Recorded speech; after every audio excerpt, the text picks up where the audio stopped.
अहमदाबादमधील अपघातग्रस्त विमानाचा DVR box म्हणजेच डिजिटल व्हॉइस रेकॉर्डर सापडलाय। हा डीव्हीआर डीजीसीएच्या फॉरेन्सिक लॅबमध्ये विश्लेषणासाठी पाठवला जाणार आहे। अपघाताच्या कारणाचा तपास करण्यासाठी डीव्हीआर महत्त्वाचा आहे। डीव्हीआर हा ब्लॅक बॉक्सचा एक भाग असून यातून अपघाताचं कारण समजणार आहे।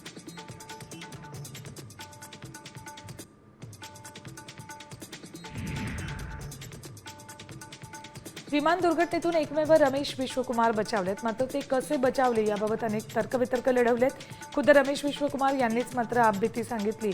आपण विमानातून उडी मारलेली नाही तर सीटसह बाहेर फेकलो गेलो असं सांगितले। त्यामुळे आश्चर्यकारकरित्या 242 जणांमधून केवळ तेच बचावले।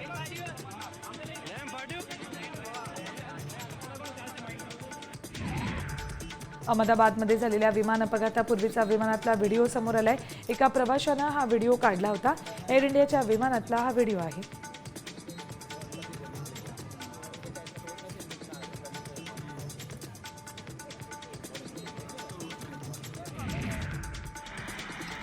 अहमदाबाद विमान अपघात चौकशीत आता यूएस नॅशनल ट्रान्सपोर्टेशन सेफ्टी बोर्डही सहभागी होणार आहे। एनटीएसबीनं त्यांच्या अधिकृत ट्विटमध्ये माहिती दिली आहे।